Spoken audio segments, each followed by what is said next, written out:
Congratulation મિત્રો, કંડક્ટરની ભરતીમાં મોટા સમાચાર. કંડક્ટરની ભરતીમાં કંડક્ટર લાયસન્સ, કંડક્ટર બેઝ કે કંડક્ટર માટેનું ફર્સ્ટ સર્ટિફિકેટ વગર પણ ભરી શકાશે ફોર્મ. તો હાલો વિદ્યાર્થી મિત્રો, welcome back to my YouTube channel. આપણે આજે કંડક્ટર ભરતીના નવા જે સમાચાર આવ્યા છે તેને લઈને આપણે માહિતી આપવા આવ્યા છીએ કે ગુજરાત રાજ્ય માર્ગ વાહન નિગમ અમદાવાદ દ્વારા આપણને પ્રેસ નોટિસ જાહેર કરવામાં આવી છે, જેમાં લખેલું છે કે ગુજરાત એસટી નિગમ દ્વારા કંડક્ટર કક્ષામાં ભરતી માટે જાહેરાત ક્રમાંક GSRTC 2026-27-32 પ્રસિદ્ધ કરવામાં આવેલ છે. સદર જાહેરાત કંડક્ટરના લાયસન્સ વિગત જેવી કે RTO approved base number, conductor licence number અને કંડક્ટર લાયસન્સ ડેટ અને વેલિડ અપ ટુ જેવા ફિલ્ડમાં વિગત ભરવી મરજિયાત વિકલ્પ છે. એટલે કે આજે કંડક્ટર બેઝ છે, કંડક્ટર લાયસન્સ છે કે ફર્સ્ટ એડ સર્ટિફિકેટ જેના નંબર છે અને તેની તારીખ જે આવતી હતી તે પહેલાં ફરજિયાત હતું, હવે એને મરજિયાત કરવામાં આવેલી છે.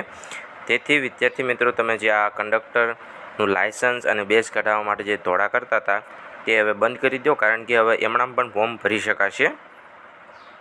વધુ સ્પષ્ટતા કરવામાં આવે તો ઉમેદવારોને અરજીપત્ર કંડક્ટર લાયસન્સ બેઝની ઉપરોક્ત વિગતો દર્શાવવી ફરજિયાત નથી. Conductor licence badge first aid certificate અને જાહેર અરજી ક્રમાંકની તારીખ પૂર્ણ થયા બાદ મેળવી શકાશે.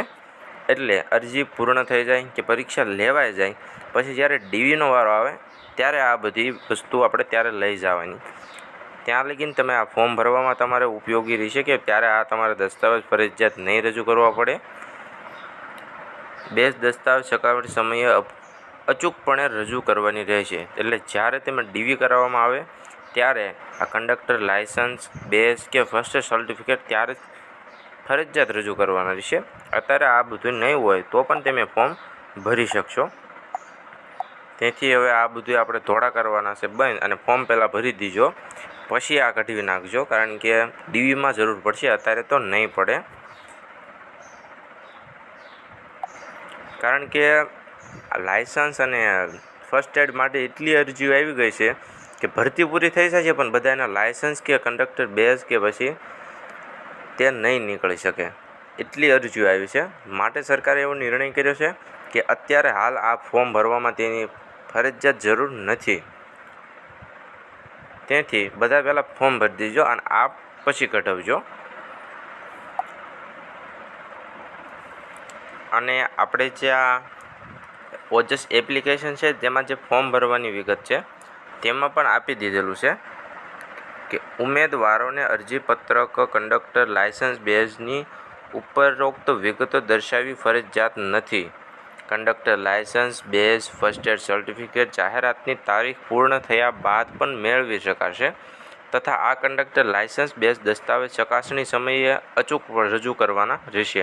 અહીંયા પણ નોટ આપી દીધી છે કે અત્યારે તમે આ ફરજિયાત નથી. જો આ જે ફોર્મ ભરવાનું જે રહ્યું એમાં પણ જો કાળી લીટી આપી દીધી છે, એટલે આનો મતલબ એમ છે કે ફરજિયાત નથી. પણ જ્યારે દસ્તાવેજ ચકાસણી કરવાનું થાય ડોક્યુમેન્ટ વેરિફિકેશનમાં ત્યારે આને અચૂકપણે લાવવાના રહેશે. અને બીજી, આરટીઆઈ લાયસન્સ ધરાવતા ઉમેદવારોને RTO કચેરીનું licence information certificate driving test અને રૂબરૂ મુલાકાત સમયે આવશ્યક રજૂ કરવાનું રહેશે. જ્યારે ડ્રાઈવરને ટેસ્ટ કરવાના આવે કે લાયસન્સ તેને રજૂ કરવાનું આવે તે પરીક્ષા પૂર્ણ થયા પછીની જે કાર્યવાહી છે ત્યારે આ બધા ડોક્યુમેન્ટનું અચૂકપણે જરૂર પડશે. એટલે અત્યારે આમાં ન પડતા અત્યારે તમે ફોર્મ ભરી દો અને આ જે સર્ટિફિકેટ રહ્યા એ પછી તમે રજૂ કરજો. અત્યારે તમે ફોર્મ ભરી દો, નકર તારીખ નીકળી જશે અને તમે આ ધોળા કરવામાં જ રહી જશો. અને આ માહિતી તમારા બધા વિદ્યાર્થી મિત્રોને શેર કરો, તેથી તે ધોળા કરવાનું બંધ કરે અને પહેલાં ફોર્મ ભરી શકાય. તો બધા વિદ્યાર્થી મિત્રોને શેર કરો વિદ્યાર્થી મિત્રો. તો મળીએ નેક્સ્ટ માહિતી લઈને આપણે બીજા વિડીયોમાં. Thank you for watching.